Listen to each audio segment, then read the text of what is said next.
तो यही हुआ कि वो विष्णु अवतार कुछ अधिक ही असाधारण है और उसका सामना करने के लिए और उसे मिट्टी में मिलाने के लिए आपको एक ऐसे अस्त्र की आवश्यकता है जो उसके सामने ना झुके और ना ही टूटे।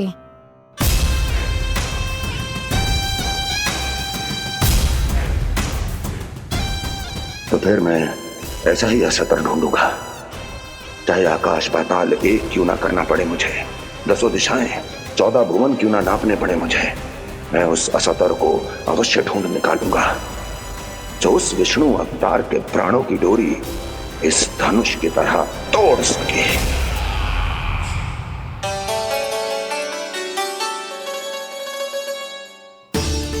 थैंक्स पापा, मैंने मैया को वचन दिया है कि जब तक नहीं चाहेंगी मैं वन नहीं जाऊंगा, इसलिए आप मुझे मारने के लिए कोई शक्तिशाली असुर ढूंढने में व्यस्त रहो।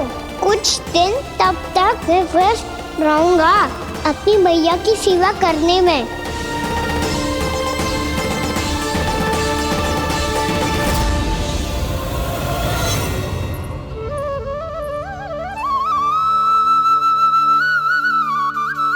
लो मैया, तुलसी जी को चढ़ाने के लिए जल।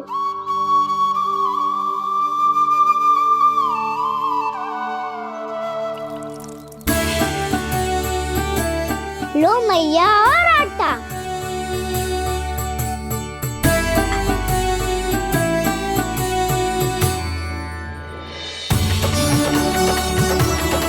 लो मैया, बेलन।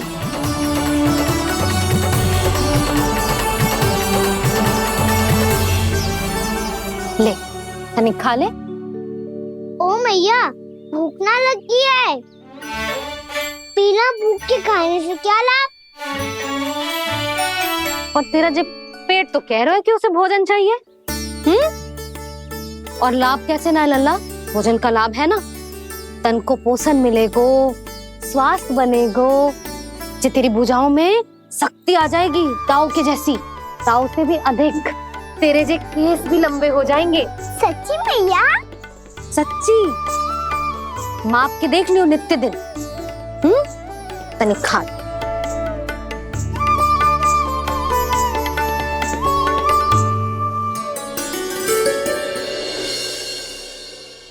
मान के मैया का कहना, छक के भोजन खाते हैं, नित्य मापते भुजा केश, पर ज्यों का त्यों ही पाते हैं।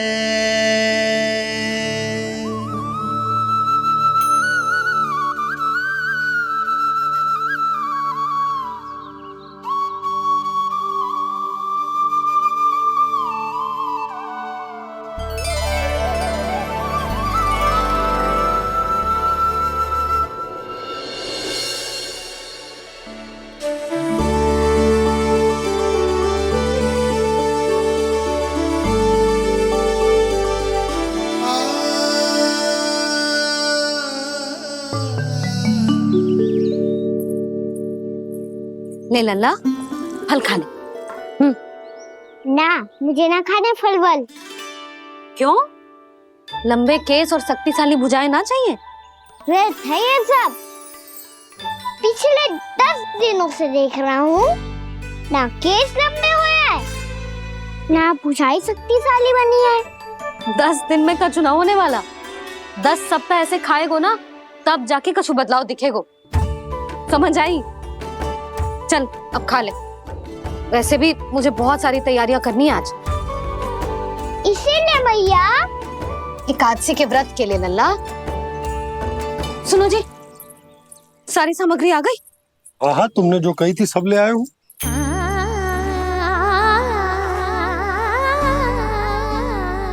इसमें नारियल तो है ही ना, उसके बिना मैं एकादशी की पूजा कैसे करूंगी? यशोदा, मैंने भोला से कह दिया, वो लेकर आते ही होगा, घबराओ मत। कैसे ना घबराओ जी, आपको पता है ना एकादशी का व्रत मेरे लिए कितना महत्वपूर्ण है। पता है।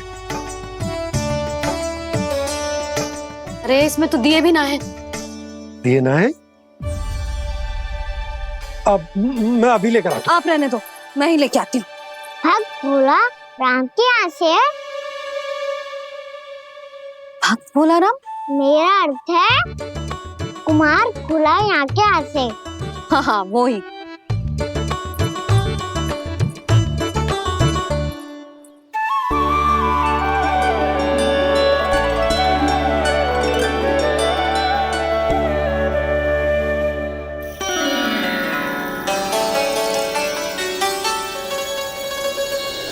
श्री हरि, श्री हरि, मेरे श्री हरि।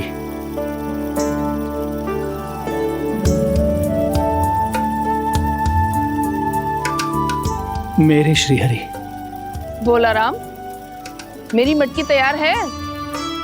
मेरे श्री हरि। मेरे श्री हरि।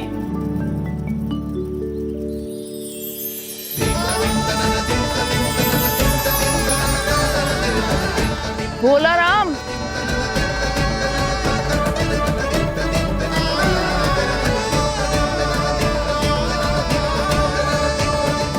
भोला काका, ओ भोला काका।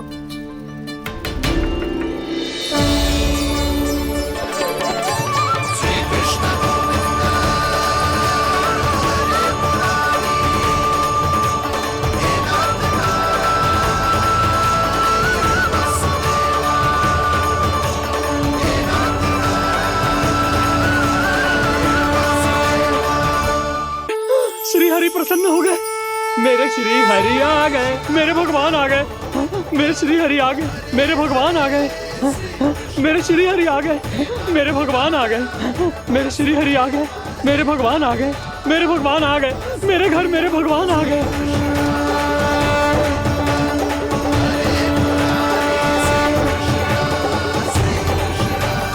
मेरे घर आ गए, मेरे श्री हरि आ गए। हाँ, मेरे श्री हरि आ गए। ये तो बावले थे ही, अब बालकन को भी साथ में मिला लिए। उज्जवल क्या कर रहा है?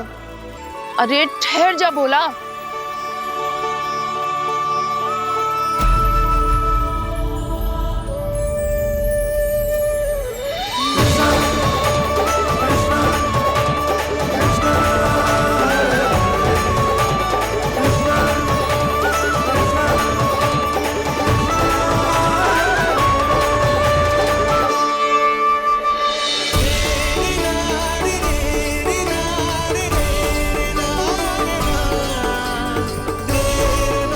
प्रेम से बुलाओ, आएंगे हरि भी।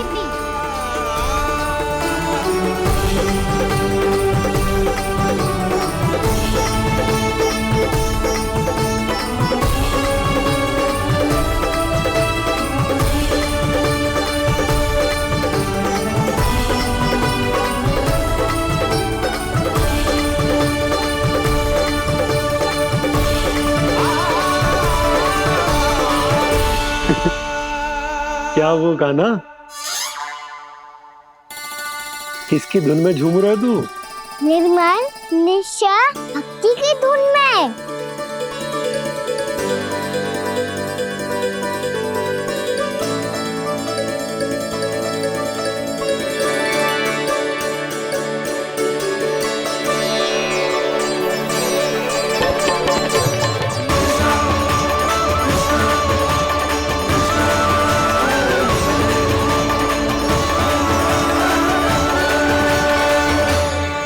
अरे क्या हो गया इन्हें?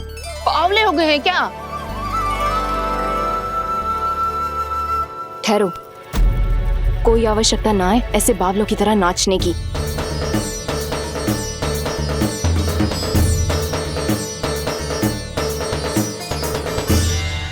बावले ना है मौसी, भक्ति में रम गए। बस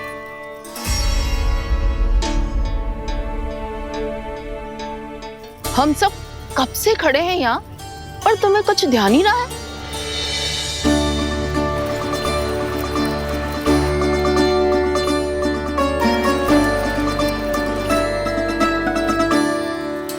नाच गाने में ऐसे मगन हुए कि हमें देखा भी ना। मुझे नाचते हुए देख मेरे श्री हरि को इतना आनंद आ रहा था कि मैं अपने आप को रोक नहीं सका। और वैसे भी मेरे जन्म का एकमात्र उद्देश्य है श्री हरि की सेवा करना, श्री हरि को प्रसन्न करना। तुम बावले हो भोलाराम या हमें बावला बना रहे हो? श्री हरि और तुम्हें देख रहे हैं? हाँ, अभी वो यहीं थे, देख रहे थे। भोला काका, आपने भी ना अति कर दी अब। हमें भी बताओ तनी, कहाँ थे श्री हरि?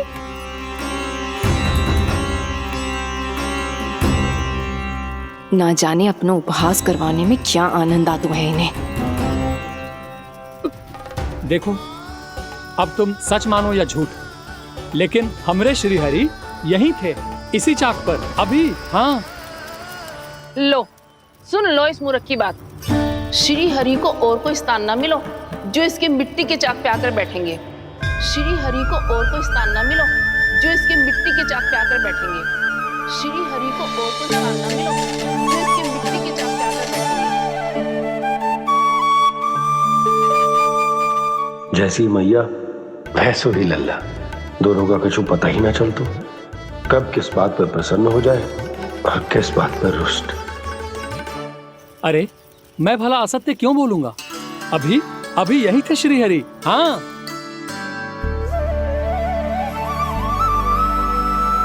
हाँ, जैसे श्री हरि को तो कोई कार्य है ही ना। वो तो आतुर होके बैठे रहते हैं कब तुम हरि हरि बुलाओ और वो दौड़े चले आए। भगवान तो भक्तों के पास आने के लिए सदैव आतुर रहते हैं, बल्कि सत्य तो यह है कि भक्तों के मन में ही निवास करते हैं भगवान।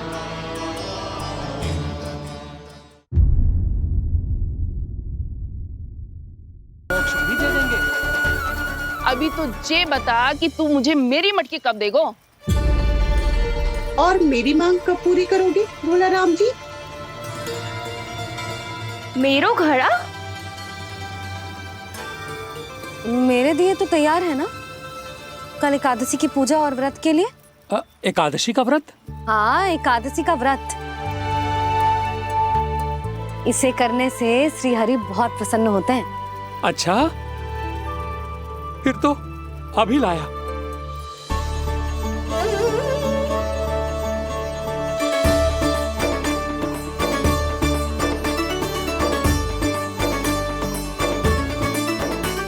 लो जी, आपके दिए।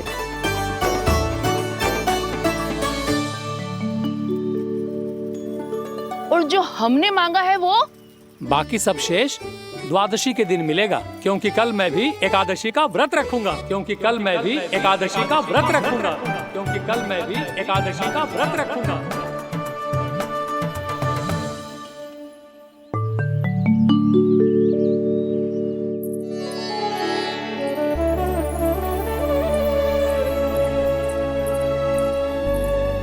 जानकी, फूलों का प्रबंध हुआ कि ना?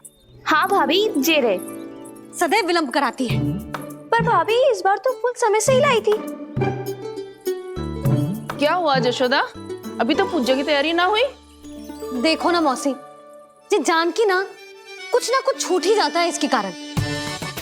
एकादशी की पूजा और व्रत आते ही जसोदा भाभी इतनी वग्र हो जाती है। ऐसो क्या होगा इस पूजा में?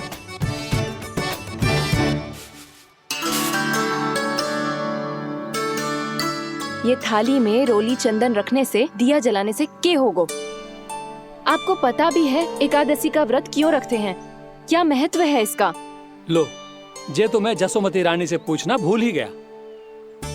पर हाँ भगवान, मेरे लिए इतना ही पर्याप्त है कि इस व्रत को रखने से मेरे श्री हरि हमसे प्रसन्न हो जाएंगे।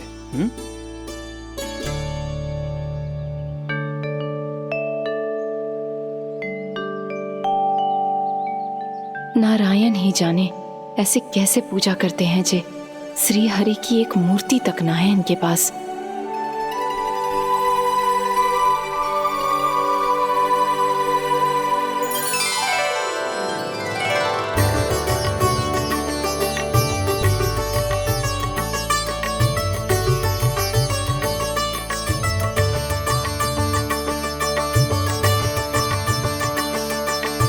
प्रभु, न तो मेरे पास मूर्ति है और ना तो इस व्रत के विधि विधान के बारे में मुझे जानकारी है और ना ही मुझे इसके महत्व के बारे में जानकारी है, पर फिर भी मैं करना चाहता हूं।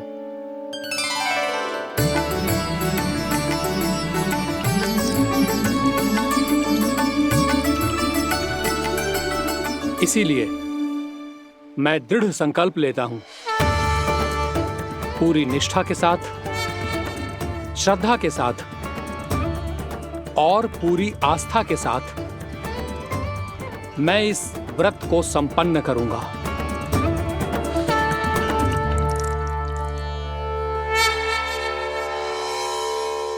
हम संकल्प लेते हैं कि एकादशी के व्रत को पूरी निष्ठा के साथ संपन्न करेंगे।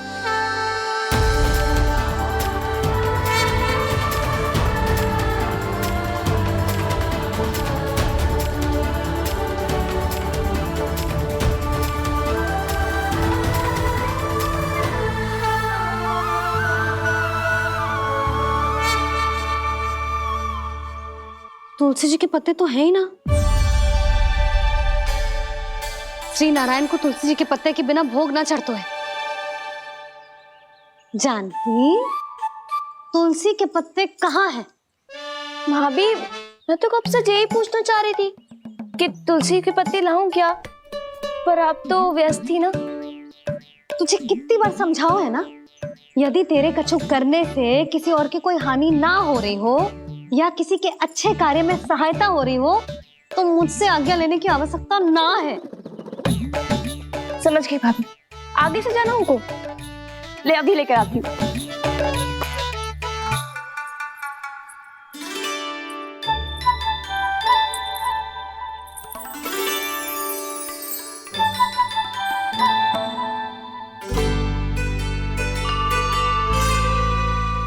ताऊ, आपने पहले ये व्रत करो है? आपको इसका महत्व पता है?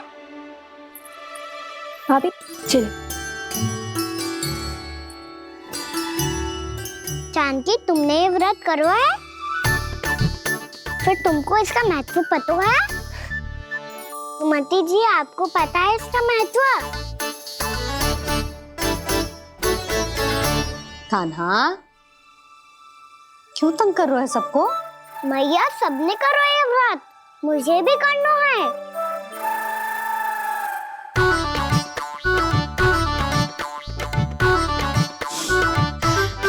ये व्रत केवल बड़ों के लिए होती है लल्ला। जब आप ये व्रत कर सकती हो, बाबा कर सकते हैं, ये सारी गोपियां कर सकते हैं, वो भी कर सकते हैं, तो मैं क्यों ना कर सकता? क्योंकि तू कल तक भूखा ना रह पाएगा लल्ला। जब भक्त रह सकते हैं, फिर मैं क्यों नहीं रह सकता? मेरा अर्थ है कि नारायण के भक्त मैया, मैया मान जाओ ना, मुझे करने दो ना ये व्रत। अपनी लल्ला पे आप विश्वास ना है आपको? विश्वास है। अच्छा ठीक है, तू भी कर ले।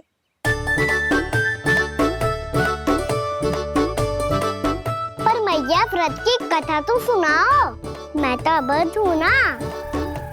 मुझे कैसा पता चलेगा कि ये व्रत करते क्यों हैं?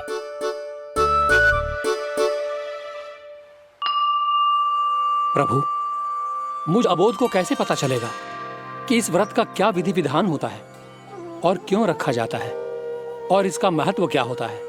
मुझे तो आप ही बता सकते हैं प्रभु। जब व्रत कर रहे हैं तब उसका महत्व भी पता होना चाहिए ना। बताओ ना मैया, क्यों रखते एकादशी का व्रत? इसके लिए तो तुझे एकादशी की कथा सुननी होगी। सुनेगो ना?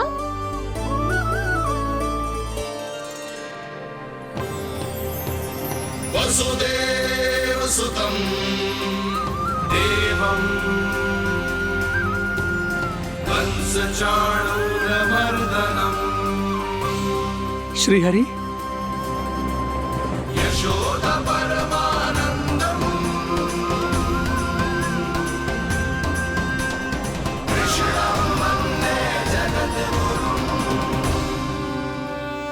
प्रभु, अपने भक्तों को एकादशी व्रत का महत्व समझाने का अच्छा उपाय खोज निकाला है आपने।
अब सब जन एकादशी के व्रत की कथा ध्यान से सुनना, तभी जे व्रत पूरा माना जाएगो। समझो लल्ला।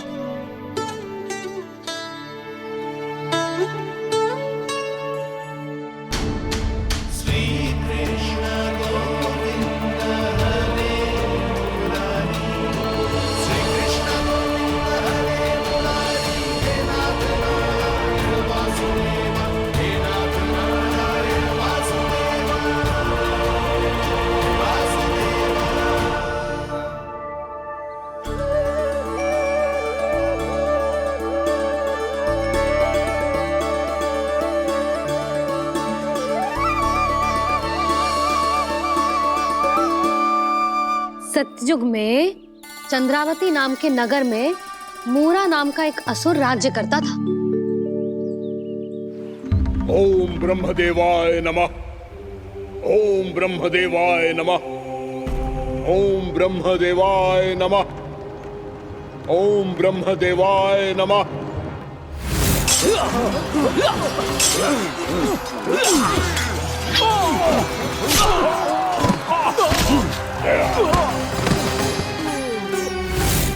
ओम ब्रह्मदेवाय नमः। ओम ब्रह्मदेवाय नमः। जब उसने देवताओं के हाथों असुरों की पराजय देखी, तब वो वरदान पाने के उद्देश्य से ब्रह्मा जी की तपस्या करने चला गया।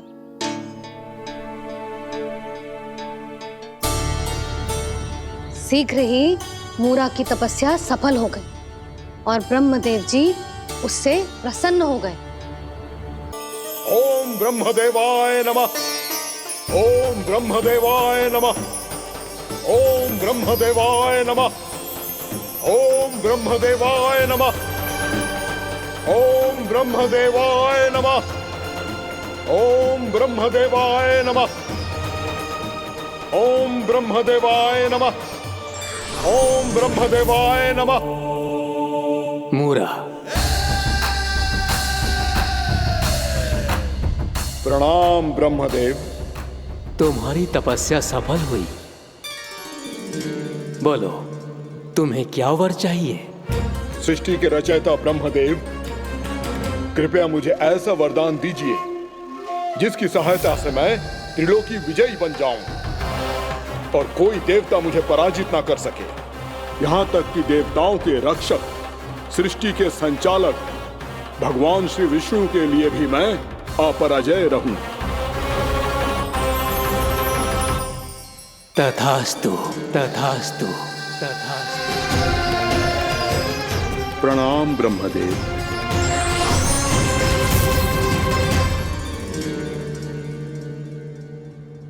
ऐसा वरदान पाकर मूरा बहुत अभिमानी होगा। यक्षों, किन्नरों, यहाँ तक कि देवताओं को भी युद्ध के लिए ललकारने लगो, पर किसी ने भी उसकी ललकार को स्वीकार ना करो, क्योंकि सभी उसकी शक्ति से बहुत भयभीत थे और उसके सामने युद्ध किए बिना ही अपनी पराजय स्वीकार करने लगे और फिर दंभ में आके उसने स्वर्ग लोक पर भी आक्रमण कर दिया और देवराज इंद्र तक को चुनौती दे डाली।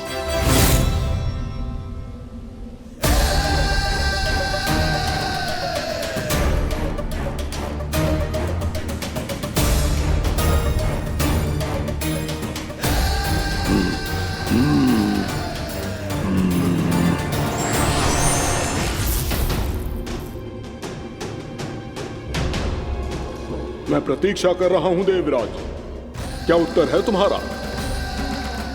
मुझसे युद्ध करोगे या फिर बिना लड़े ही पराजय स्वीकार कर मेरे अधीन हो जाओगे और सौंप दोगे मुझे अपना ये स्वर्ग लोक?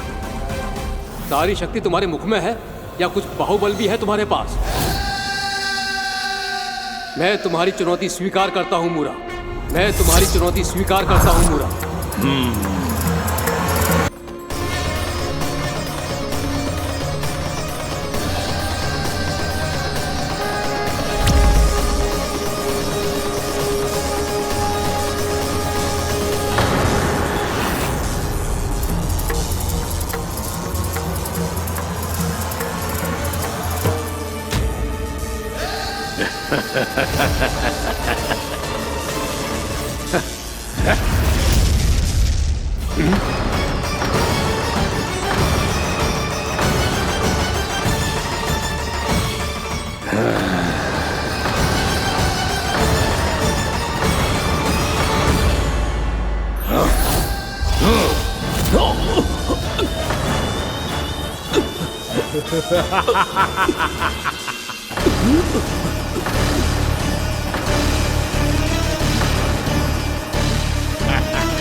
खैरिए देवगण, असुर राज मूरा को ब्रह्मदेव का आशीर्वाद प्राप्त है।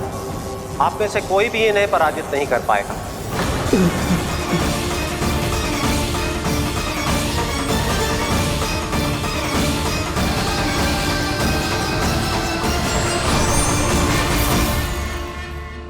एक अवसर और देता हूं देवराज, युद्ध या अधीनता, क्या उत्तर है तुम्हारा देवराज?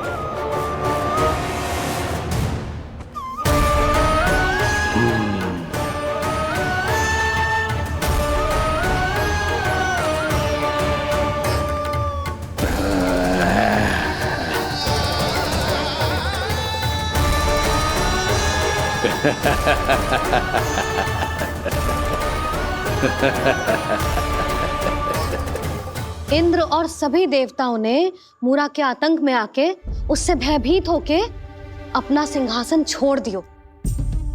अब मूरा स्वर्ग का अधिपति बन गयो और शीघ्र ही उसने अन्य सभी असुरों को स्वर्ग में निवास करने के लिए आमंत्रित कर दियो। और इस प्रकार से वो धीरे धीरे तीनों लोकों का सम्राट बन गयो। उसे किसी ने रोका नहीं मैया? ना लल्ला, इतना साहस किसी में था ही ना। और फिर ये निश्चित करने के लिए कि भविष्य में किसी और असुर की मृत्यु ना हो, वो यमराज पे भी विजय प्राप्त करने के लिए यमलोक की ओर प्रस्थान कर दियो। वो तो अपने आप को और सभी असुरों को अमर बनाना चाहता था।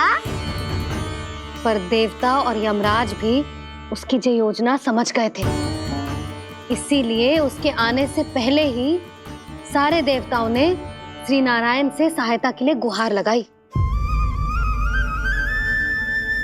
अब केवल आप ही कुछ कर सकते हैं प्रभु। अभी तो मूरा केवल त्रिलोक का स्वामी है, और यदि उसने यमलोक भी जीत लिया तो वो जीवन को ही नियंत्रित नहीं करेगा प्रभु, वो मृत्यु का भी स्वामी हो जाएगा। ऐसे में पहले सृष्टि का संतुलन तो नष्ट होगा प्रभु, और फिर स्वयं सृष्टि ही नष्ट हो जाएगी। ऐसा नहीं होगा यमदेव, नियति ऐसा होने ही नहीं देगी। विधि रचेगी खेल और मैं बनूंगा माध्यम। असुर राज मूरा का सामना मैं करूंगा। बस आप मुझे चुनौती देने के लिए उसे तैयार कर लीजिए, चाहे उसके लिए आपको साम दाम दंड भेद कोई भी उपाय क्यों ना अपनाना पड़े।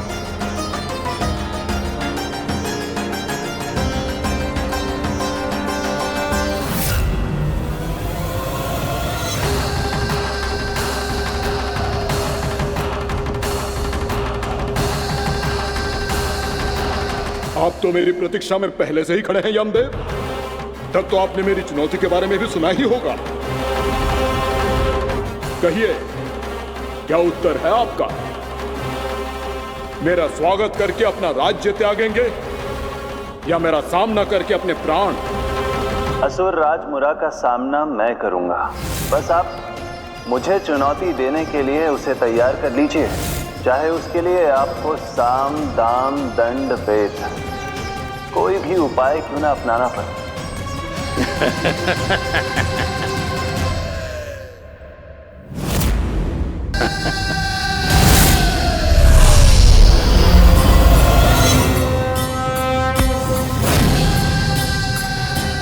ये नहीं जानते कि इनसे ना हारने का वरदान तो मैं पहले ही प्राप्त कर चुका हूं, इसलिए युद्ध ठीक से आरंभ हो पाए उससे पहले ही इन्हें जीत लूंगा मैं।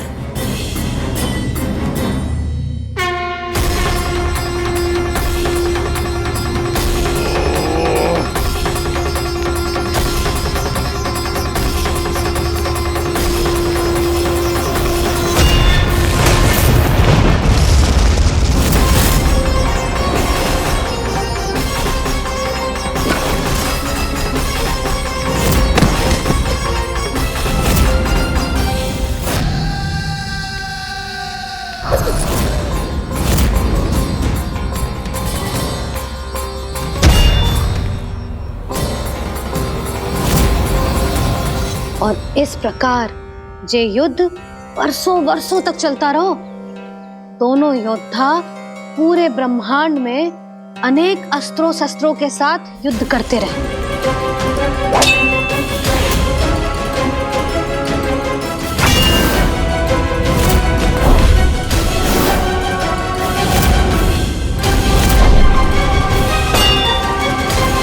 फिर क्या हुआ मैया?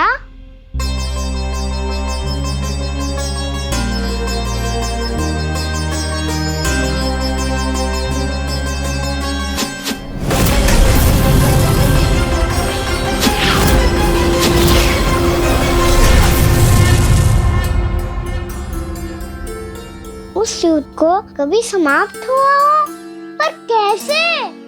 शीघ्र ही वो राक्षस थक गौ लल्ला।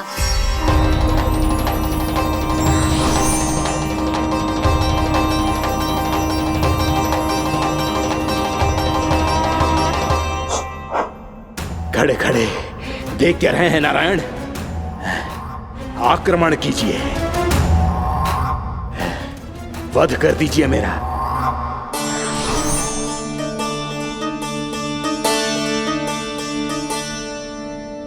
मैं तुम्हारी वीरता से प्रभावित हूं, इसीलिए इतनी थकान की स्थिति में मैं तुम जैसे वीर पर आक्रमण नहीं करूंगा।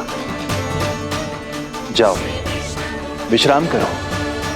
यदि फिर से युद्ध करने की इच्छा हो तो तुम्हारा स्वागत होगा।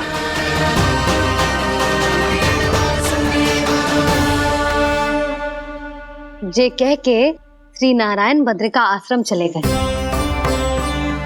और वहां हिमवत नाम की एक कंदरा में ध्यान लगा के बैठ गए। उधर वो राक्षस विश्राम करने लगो। अनेकों दिन बीत गए और अब वो राक्षस मूरा फिर से स्वस्थ होके बलवान हो गया था। उसने अपनी सारी शक्ति फिर से प्राप्त कर ली थी। श्री नारायण ने उस पर दया करी थी, पर वो फिर से श्री नारायण को छलने को तैयार होगा।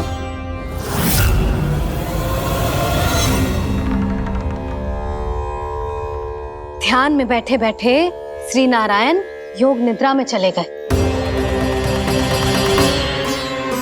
पर दुष्ट मूरा इसी अवसर का लाभ उठा के उनकी कंदरा में घुस आयो ताकि वो सोते हुए श्री नारायण पे आक्रमण कर सके।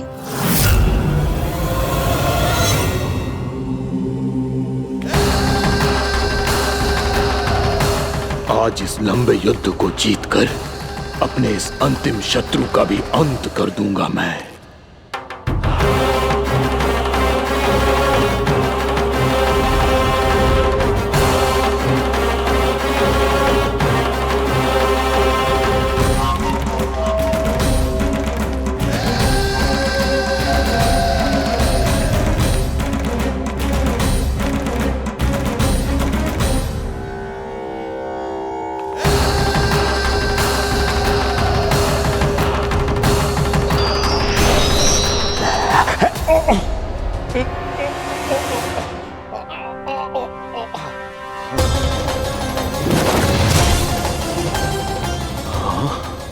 दुष्ट राक्षस, प्रभु ने तुझ पर दया की, तुझे संभलने का अवसर दिया।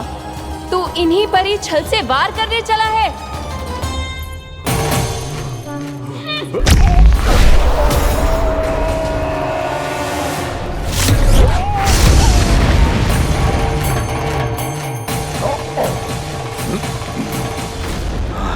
मैं अजय हूँ, मुझे कोई पराजित नहीं कर सकता। ब्रह्मा का वरदान है मुझे। तूने नारायण से अपराजय होने का वरदान मांगा था मूर्ख, उनकी शक्ति से नहीं। ध्यान से देख, मैं तेरी मृत्यु हूँ, मृत्यु।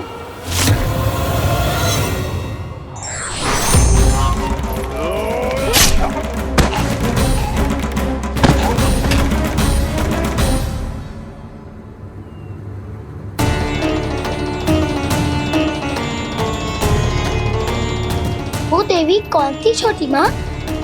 और कौन बलराम, वो ही तो थी देवी एकादशी।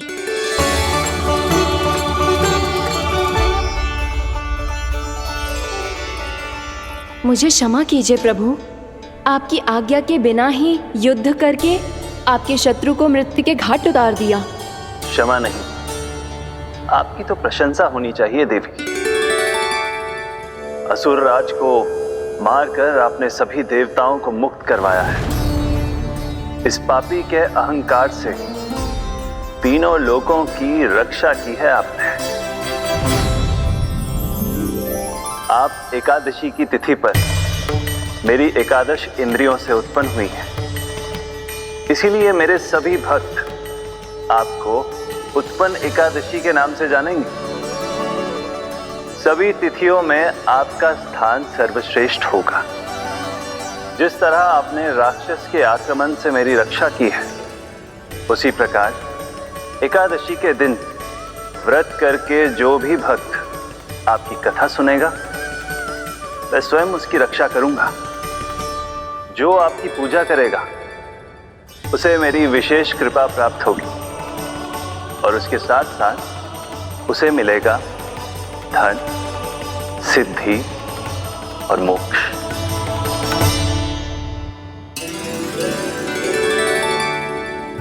इसीलिए आज के दिन व्रत रखने का बहुत अधिक महत्व होता है।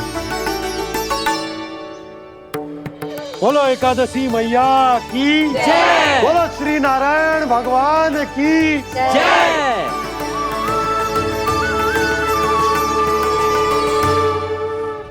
प्रभु की कृपा से एकादशी का महत्व भी पता चल गो और मेरा व्रत भी सफल हो गो।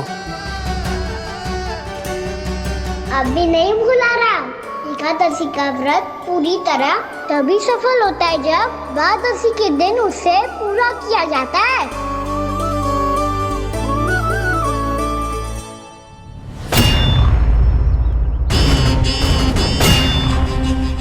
आवश्यक है आपको यह आभास होना कि उस विष्णु अवतार को पराजित करने के लिए आपके साधारण योद्धाओं में वो सामर्थ्य नहीं है। वो विष्णु अवतार कुछ अधिक ही असाधारण है।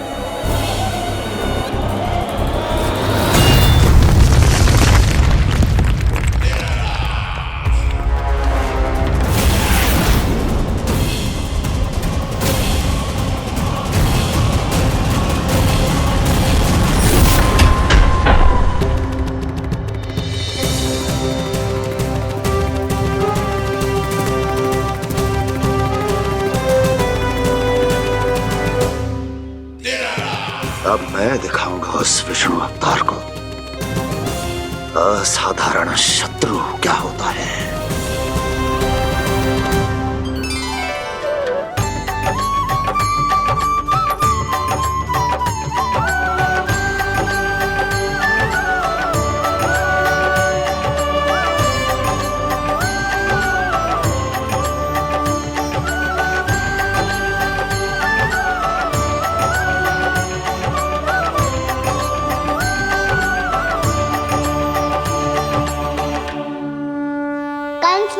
अधीर हो रहे हैं, पर मैया ने मुझे अभी तक बाहर जाने की आज्ञा नहीं दी है। अभी उन्हें किसी और राक्षस को यहाँ भेजने से रोकने के लिए मुझे ही कुछ करना होगा।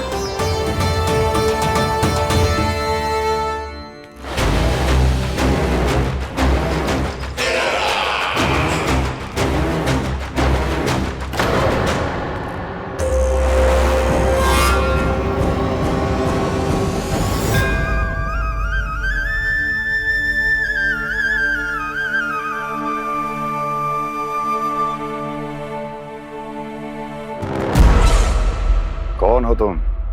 बचपन से ही मुझे मारने का सपना देख रहे हैं, फिर मुझे ही नहीं पहचानते।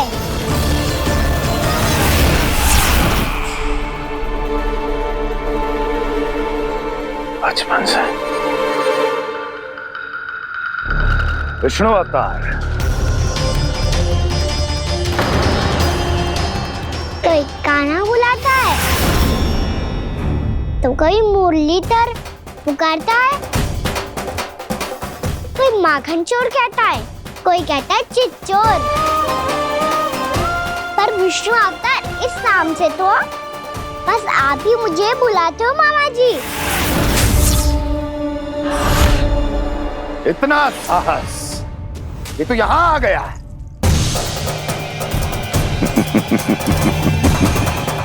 यहाँ आ तो गया तू विष्णु अवतार, किंतु यहाँ से जीवित नहीं जाएगा।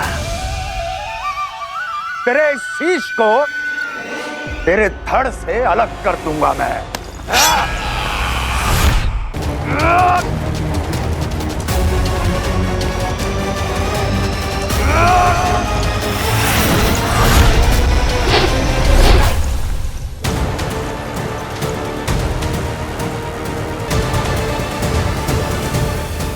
कहाँ देख रहे हो मामा जी? मैं तैयार हूँ।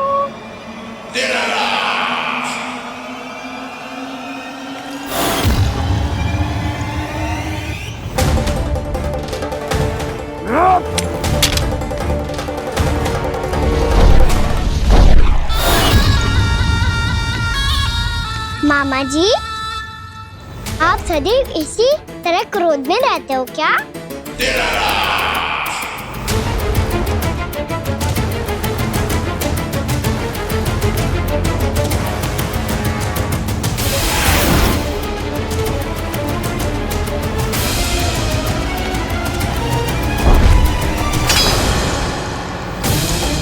छोड़ छोड़ मेरी तलवार को। छोड़ो तो तब जब पकड़ा हूँ।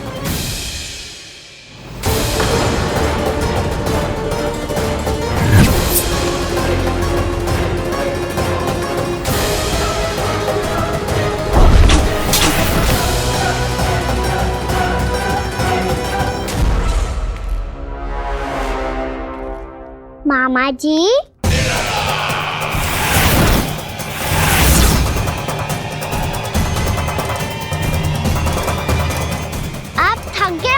थोड़ा विश्राम कर लो।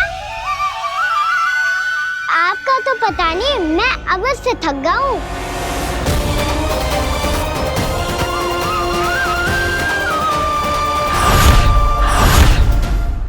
मेरे सिंहासन पर बैठने का तू साहस?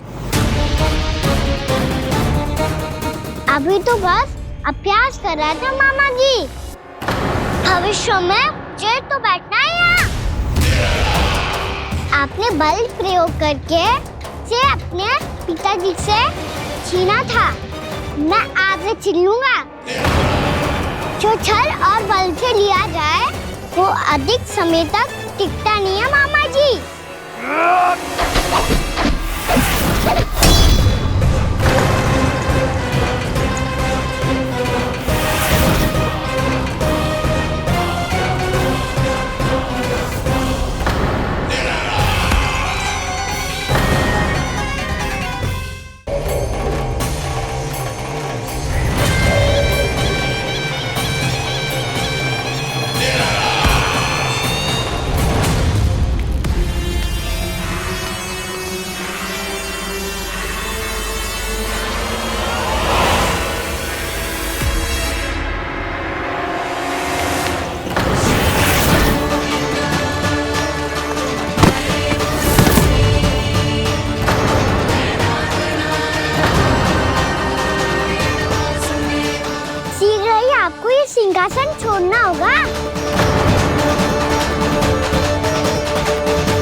वो मेरा सिंहासन छीनना चाहता। वो आ रहा है, वो आ रहा है। सैनिकों! दुर्जन, बंद कर दो सभी द्वार और झरोखे, सब के सब। इसकी हर संभावना पर इतना कड़ा पहरा बिठा दो कि ना तो कोई महल के भीतर आ सके, ना तो बाहर जा सके। मुझे महल की चप्पे चप्पे की सूचना चाहिए। जाओ।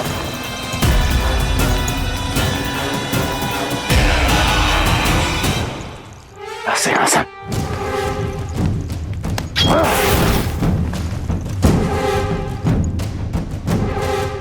अब आ, दुष्ट मायावी, ए छलिया विष्णु अवतार, मैं कंस तेरी प्रतीक्षा कर रहा हूँ।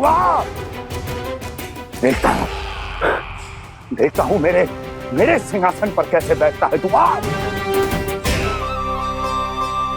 मुझे तो बस कुछ समय चाहिए था, वो मिल गया। अब करते रहिए आप प्रतीक्षा।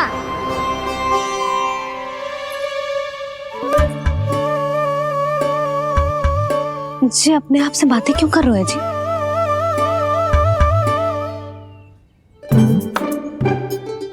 आप मुस्कुरा क्यों रहे हो? ना कछु ना। बताओ क्यों मुस्कुरा रहे हो? तुम्हीं पर गए हैं जी। जब तुम व्रत करती हो तो तुम भी ऐसा ही करती हो। इसी प्रकार भूख अधिक लगने पर अपना ध्यान भटकाने के लिए स्वयं से ही बड़बड़ाती रहती। होगा। आपको तो बस मेरा उपहास उड़ाने के लिए बहाना चाहिए।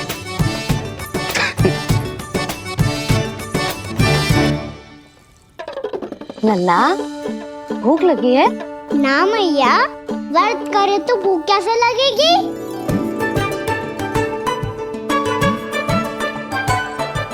यदि लगी हो तो छोटे बालकों को थोड़ी बहुत भूल चूक क्षमा होती है। कछु ना तो फल तो तू खा ही सकते है। अब तो पूरे नियम और विधि विधान से व्रत तोड़ूंगा। कल द्वादशी के सुबह मुहूर्त के अनुसार। ठीक।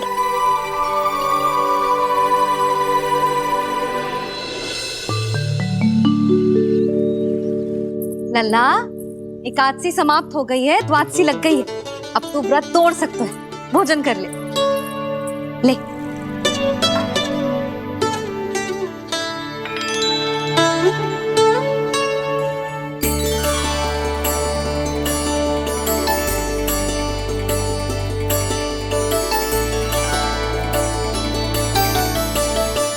आज तो कार्य कर लीजिएगा। मैं ना चाहती कि सब गांव वाले फिर से आपका उपहास उड़ाएं।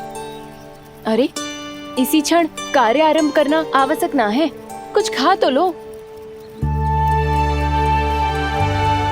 कल भी पूरे दिन व्रत में रहे, अब तो कुछ खा लो। ना, अभी बिल्कुल भूख ना है। और हाँ भगवान, तुम्हें चिंता करने की आवश्यकता नहीं है। आज मैं किसी को भी 2 शब्द कहने का अवसर नहीं दूंगा। अरे कुछ खाओगे पियोगे नहीं तो कैसे रहोगे?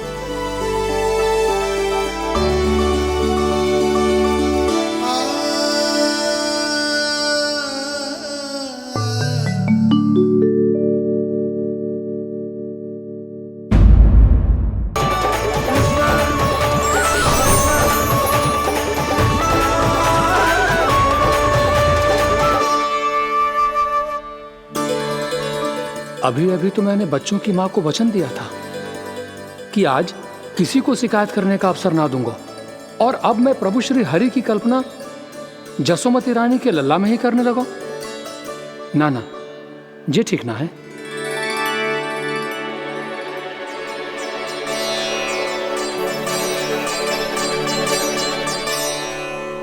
ठीक ही तो है, बिल्कुल सही पहचाना है आपने। बड़े तो बड़े, अब तो बालक भी हमारा उपहास उड़ाने लगे। मैं आपका उपहास नहीं उड़ाने आया, मैं तो आपके एकादशी के व्रत को पूरा कराने आया हूँ।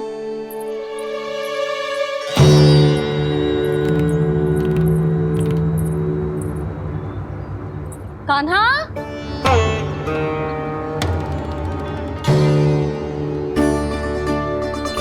तो ये की छड़ी और ये रही मेरी पीठ। सेक देना ताकत तोड़। आज तो इसकी पीठ सेक के रहूंगी मैं। मैया घर पे भूखी मुझे ढूंढ रही होगी। लो आज द्वादशी के दिन पहले प्रहर में भोजन करके अपना एकादशी का व्रत पूरा करो आप। धन्यवाद राजकुमार, पर अभी हमें भूख नहीं है। बहुत सारा काम पड़ा है और अभी थोड़ी ही देर में शंकरी बहन भी अपनी मटकी लेने आती होंगी।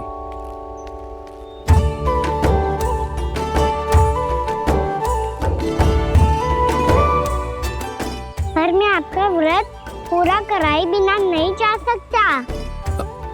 भला क्यों? भक्त भूखा रहे और भगवान खा ले, ऐसा हो सकता है भला?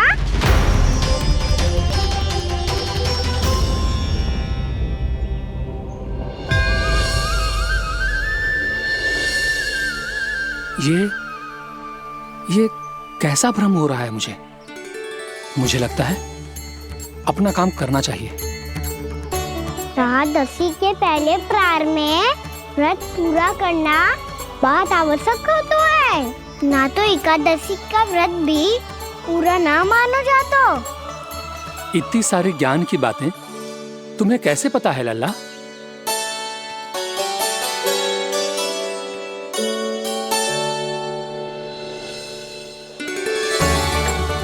जैसे एकादशी की कथा होती है, वैसे द्वादशी की महिमा भी एक बहुत महत्वपूर्ण कथा है।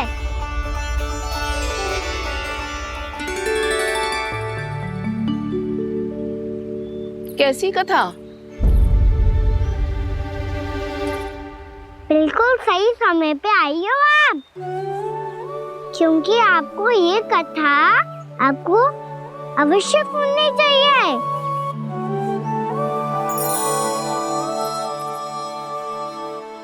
मुझे क्यों?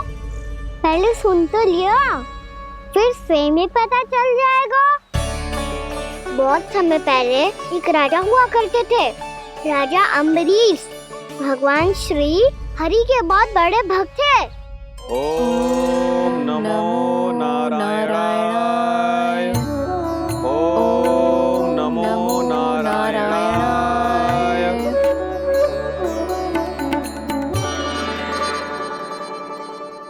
नेक पुण्य के काम करते थे वो। अपनी पत्नी के साथ हरि का नाम जपते रहते थे। उन्होंने 12 माह एकादशी का व्रत करो निर्जल पास किया, और जब उनकी 12वीं एकादशी का व्रत द्वादशी के दिन तोड़ने का समय हुआ, तभी महर्षि दुर्वासा अपनी 100 शिष्यों के साथ उनके महल में पधारे।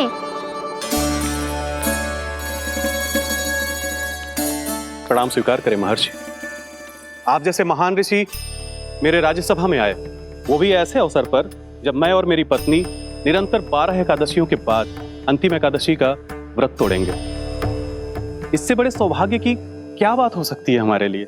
आज आपके साथ साथ मेरा और मेरे शिष्यों का एकादशी व्रत भी पूरा होगा। संभव है प्रभु की इच्छा यही हो कि हम सब अपना व्रत एक साथ तोड़ें। ये तो अत्यधिक प्रसन्नता की बात है महर्षि। तो फिर ठीक है, हम सब यात्रा से थके हैं। व्रत तोड़ने से पहले हम स्नान करना चाहते हैं। जैसी आपकी इच्छा महर्षि। जब तक आप लोग लौटेंगे तब तक आपके सारे प्रबंध यहाँ हो चुके होंगे।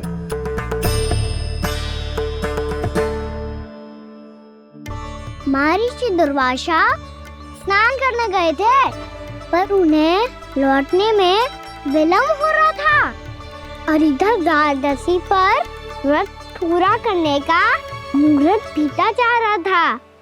महाराज अम्बरीश बड़ी विरक्ता के साथ महर्षि दुर्वासा के लौटने की प्रतीक्षा कर रहे थे।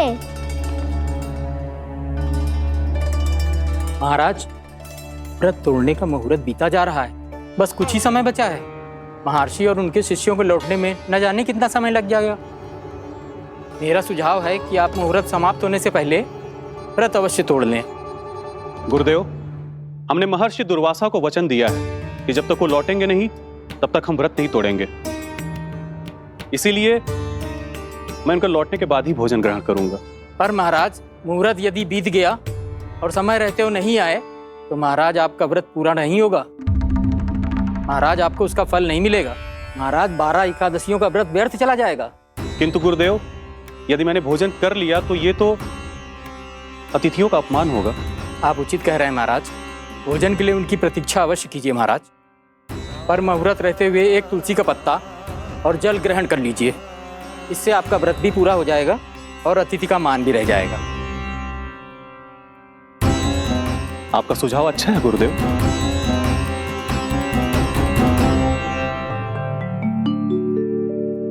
जैसे ही महाराज ने तुलसी का पत्ता खाया, वैसे ही महर्षि दुर्वासा लौट आए। महाराज,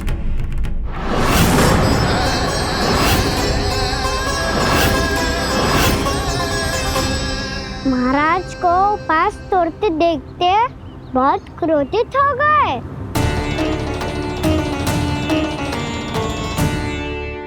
बहुत बड़े भक्त हैं आप, परंतु आप ये नहीं जानते अपने अतिथियों के साथ कैसा व्यवहार करना चाहिए। आपने हमें साथ भोजन करने का वचन दिया था, पर अपना व्रत क्यों तोड़ा आपने? महर्षि, मैंने भोजन नहीं ग्रहण किया। कहीं मुहूर्त न निकल जाए इस कारण मैंने एक तुलसी का पत्ता ग्रहण कर लिया।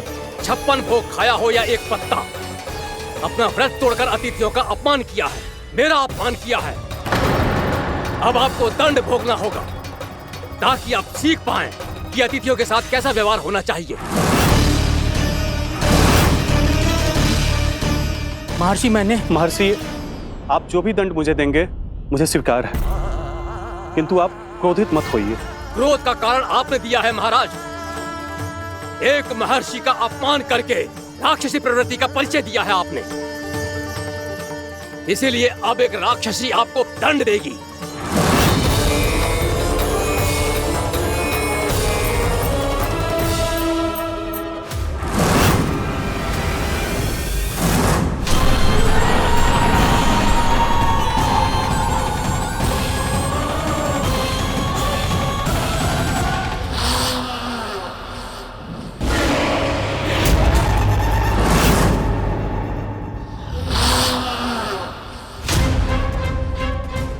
हे प्रभु, यदि मैंने सच में महर्षि का अपमान करने की भूल की हो तो मैं उसका परिणाम भोगने के लिए प्रस्तुत हूं। ओम नमो नारायणाय, ओम नमो नारायणाय नमः। महर्षि दुर्वासा को यह आभास ही नहीं था कि महाराज अम्बरीश ने उनका अपमान नहीं किया था। फिर भी उसे अपमान मान के वो श्री नारायण के भक्त पे संदेह कर रहे थे। मैंने भी तो भोला राम की भक्ति पे संदेह किया था। हे नारायण, ये क्या पाप हो गया मुझसे? संदेह किसी अपमान से कम ना हो तो, और भगवान सब सह सकते हैं, पर उनके प्रिय भक्तों का अपमान सहन ना कर सकते।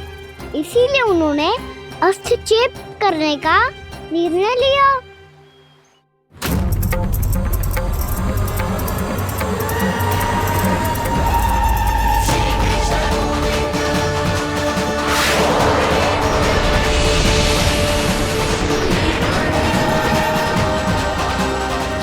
ओम नमो नारायणाय।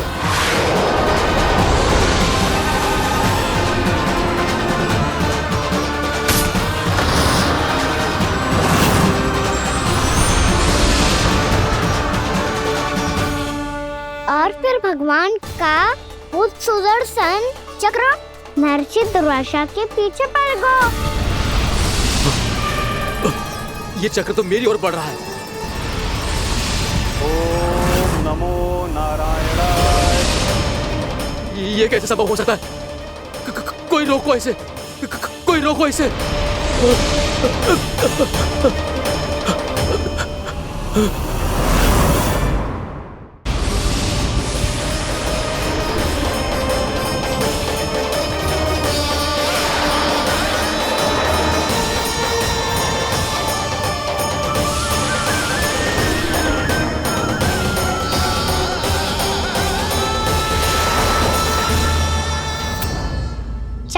अपने प्राण जैसे तैसे बचाते बचाते महर्षि दुर्वासा ब्रह्मलोक जहाँ पहुँचे। ब्रह्मदेव रक्षा कीजिए, ब्रह्मदेव सहायता कीजिए, मुझे बचाइए ब्रह्मदेव, रक्षा कीजिए। ये सुदर्शन चक्र मेरे प्राणों के पीछे पड़ गया है, मुझे बचाइए ब्रह्मदेव, मुझे बचाइए। महर्षि, मैं चाहकर भी आपकी सहायता नहीं कर सकता। ऐसी स्थिति में यदि कोई कुछ कर सकते हैं तो वो है सुदर्शन चक्र के स्वामी विष्णु, क्योंकि सृष्टि में केवल वही है जो इसे नियंत्रित कर सकते हैं। वो ही इसे वापस लौटने का आदेश देकर आपके प्राणों पर छाए हुए संकट को दूर कर सकते हैं। किंतु हां, मैं सुदर्शन चक्र से इतना अवश्य कहूंगा कि जब तक आप विष्णु लोक में पहुंच नहीं जाते, वो आपको किसी भी प्रकार की हानि ना पहुंचाए। आपका बहुत बहुत धन्यवाद, आपकी सदा ही जय हो।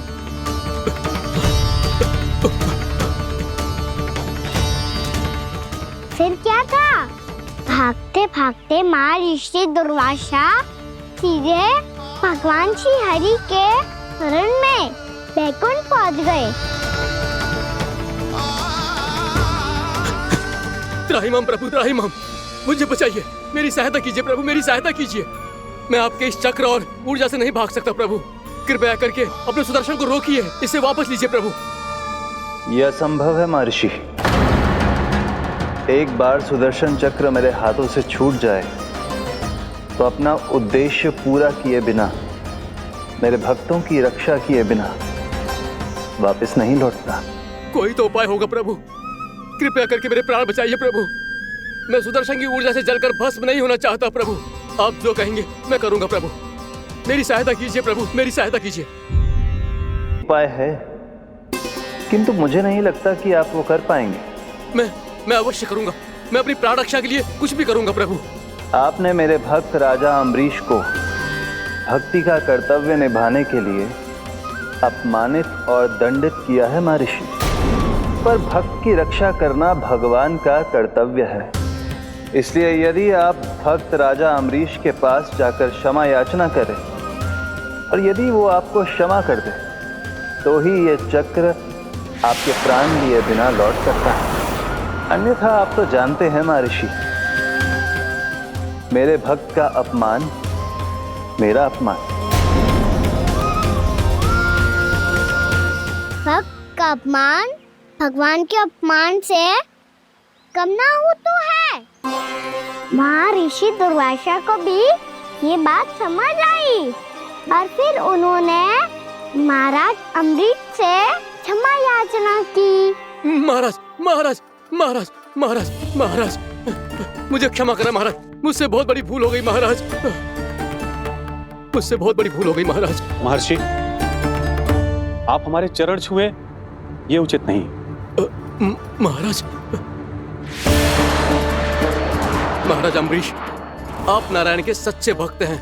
मैंने आपको अपमानित किया, दंडित करने का प्रयास किया महाराज। इस अपराध के लिए मुझे क्षमा कीजिए महाराज, और इस सुदर्शन चक्र से मेरे प्राण बचाइए महाराज।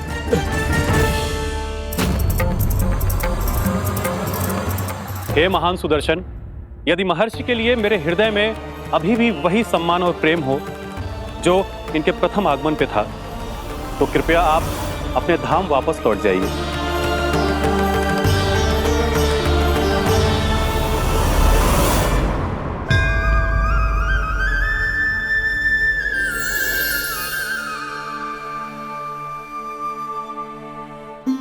आपका बहुत बहुत धन्यवाद महाराज अम्बरीश। मैं आपको आशीर्वाद देता हूं कि आप देवराज इंद्र के समान शक्तिशाली हों। आपकी कीर्ति का पताका दसों दिशाओं में फहराए। मेरी बस एक ही इच्छा है महर्षि, कि मैं आपके साथ अपना उपवास तोड़ सकूं।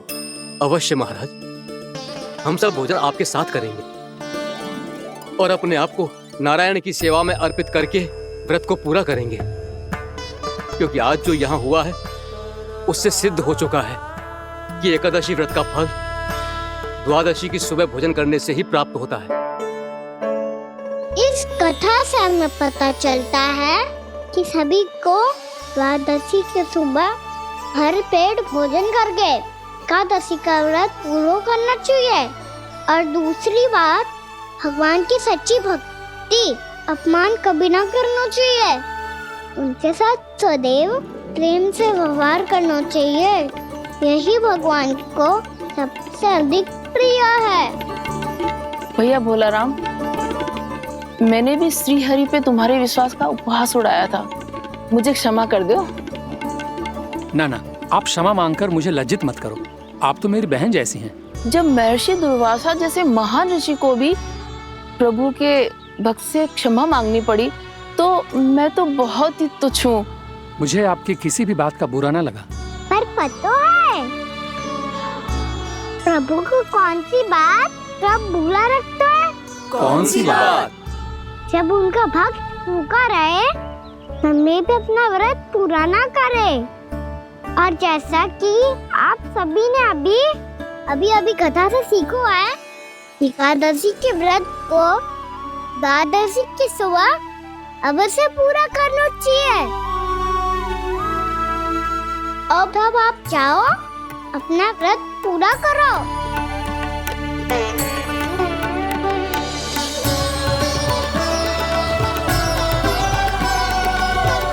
मैं आपके लिए जल लेके आती हूँ।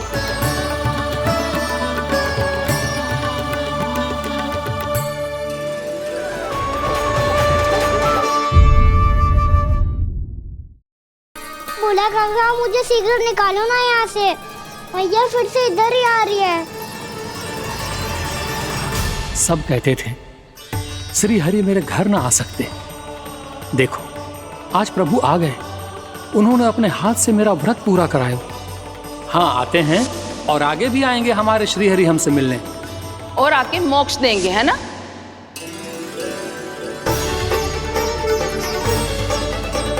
शीघ्र निकालो ना भोला काका, भैया आ रही है। मैं ना निकालूं? क्यों? मेरा अर्थ है मैं निकालूंगा, अवश्य निकालूंगा, पर तब तक नहीं निकालूंगा जब तक आप मेरी सारी बातें मान नहीं लेते हैं। कौन सी बात? प्रभु, मुझे मोक्ष प्रदान कर दीजिए प्रभु। तथास्तु। ना ना ना प्रभु, मेरे साथ साथ मेरे परिवार को भी मोक्ष दे दीजिए। तथास्तु। अब तो निकाल दो, मैया देख लेंगी। ना प्रभु, मेरे परिवार के साथ मुझसे जुड़ी हुई हर वस्तु, जीव जंतु, प्राणी, गाय बैल भैंस, सभी को मोक्ष प्रदान कर दीजिए प्रभु। तथास्तु। प्रभु, आप सच में अद्भुत हैं। मैंने जो मांगा आपने बिना सोचे समझे सब प्रदान किया। मैं ही अपनी मांगे बढ़ाता रहा। प्रभु, प्रभु मुझे क्षमा कर दीजिए। प्रभु मुझे क्षमा कर दीजिए।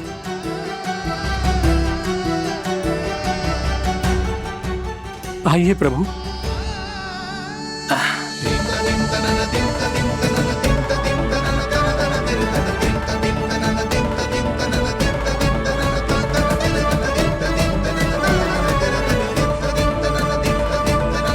प्रभु, आप तो प्रभु हो, हरि हो, भगवान हो।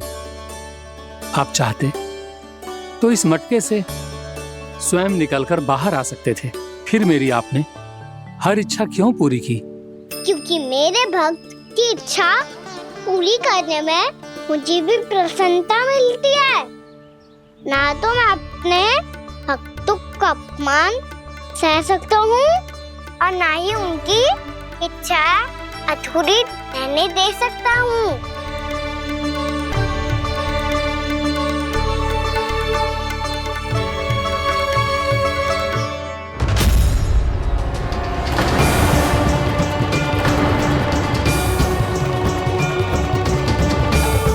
क्या कही थी तूने? हाँ, कि तू फिर से छल ना करेगा। फिर मुझे बिना बताए घर से बाहर कैसे निकलो? क्षमा करना मैया, पर जो आपने सिखाया था मैंने तो उसी का ही पालन करो है। फिर से चतुराई कर रहे हो है ना? हाँ?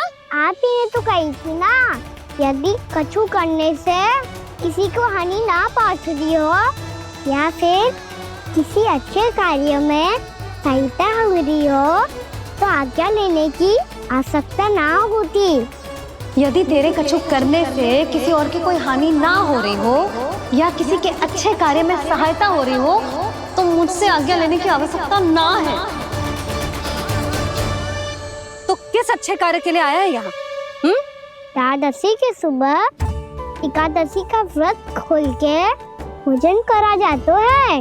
ये बात ना तो भोला काका को पता थी, ना शंकरी मासी को और ना ही किसी और को। और तुझे पता थी? हाँ, मेरी मैया ने बहुत अच्छे से सिखाया है मुझे।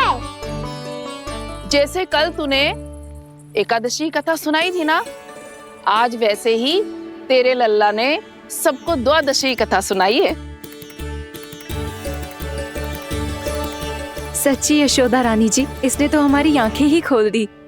और भाभी सच तो ये है कि मुझे भी ना पता था कि ये इतना बड़ा ज्ञानी है और इतना अधिक समझदार।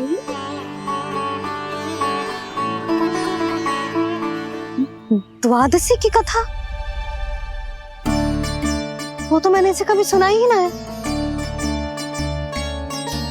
फिर इसे कैसे पता थी? रानी जी, जो स्वयं भगवान हैं, भला उन्हें कैसे कुछ नहीं पता होगा।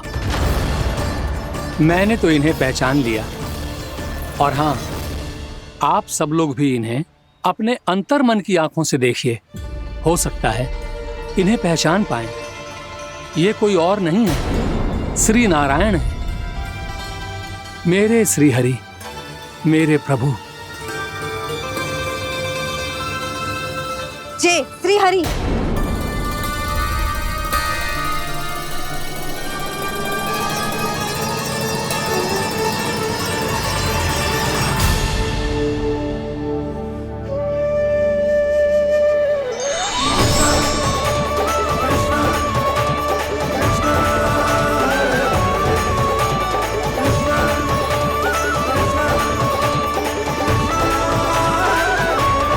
ये क्या कर दिया भोला?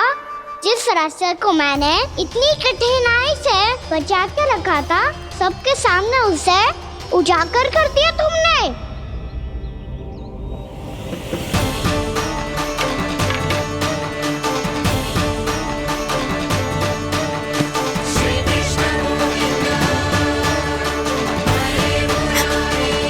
नारायण,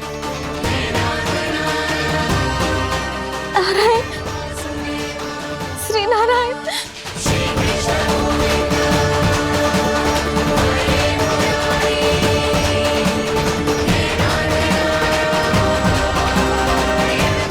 श्री नारायण।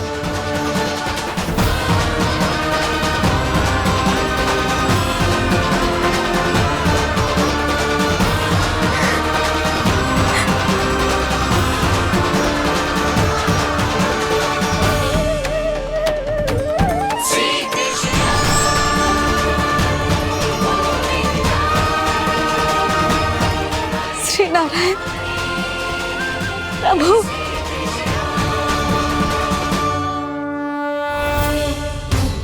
जिस रास्ते को इतने यत्न से संभाल के रखा था, आज वो सबके सामने खुल गया। और तो और मेरा भेद मैया को भी पता चल गया। बाबा सब कहते रहे पर मैंने एक न मानी। सबने कही थी कि आप भगवान हैं, पर मैं मूर्ख आपको पहचान ही ना पाई। कितनी अभागी हूं मैं।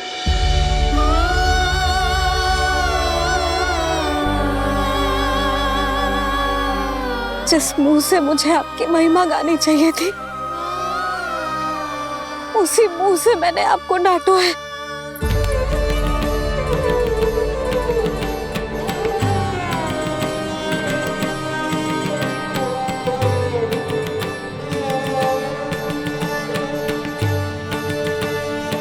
जिन हाथों से मुझे आपके चरण छूने चाहिए थे, उन हाथों से मैंने आपके कान पकड़े।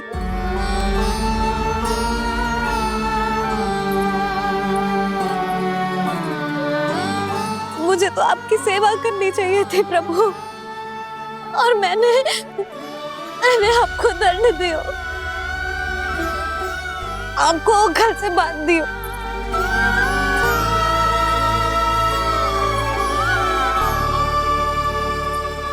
बावली हो गई थी प्रभु। अपने श्री नारायण को, अपने प्रभु को एक साधारण सा बालक समझ लियो मैंने। मैं आपके लिए भगवान नहीं हूँ मैया, साधारण बालक ही हूँ, बस आपका लल्ला। बुद्धि भ्रष्ट हो गई थी, भूल पर भूल करती चली गई। आज भी आपके पीछे पीछे छड़ी लेकर दौड़े चले आए।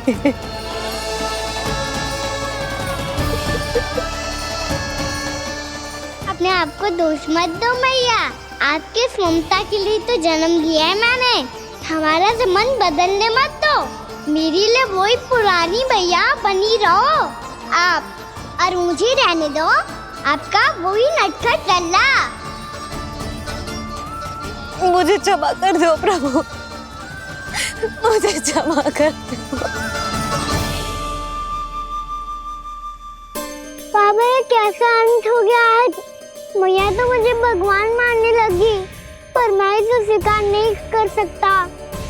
अभी नहीं बाबा, इतनी शीघ्र नहीं। आप ऐसे खड़े क्यों बाबा? कुछ ऐसा करो ना कि मैया फिर से मेरे मैया बन जाए। उनकी दृष्टि में भक्ति नहीं, ममता चाहिए मुझे। कान्हा, मेरे सामर्थ्य में हो तो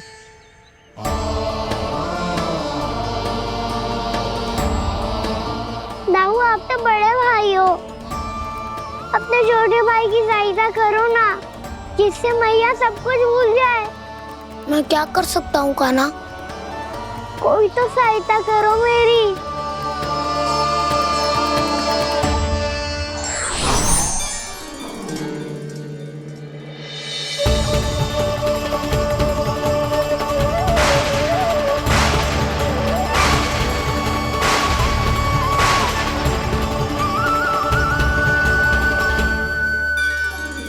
अपने आप को संभालिए प्रभु।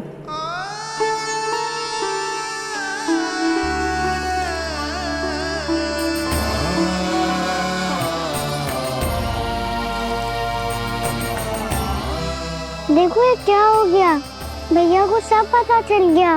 अभी तो मुझे मैया की ममता का शौक पूरी तरह मिला ही नहीं था। योग माया,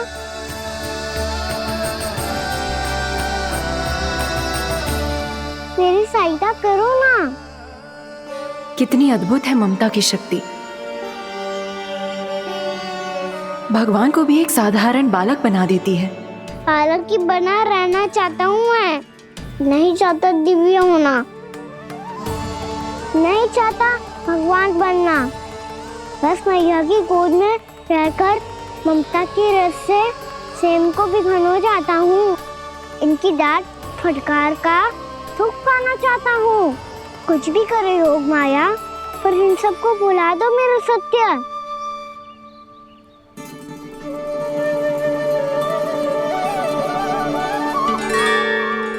पर इन्हें तो मोक्ष का वरदान मिल गया है प्रभु, इसलिए इनके लिए समय की गति को लौटा पाना संभव नहीं होगा। प्रभु, अब मुझे ये सब भूलने की कोई आवश्यकता नहीं है। मुझसे जो त्रुटि हुई है अब वो दोबारा कभी नहीं होगी,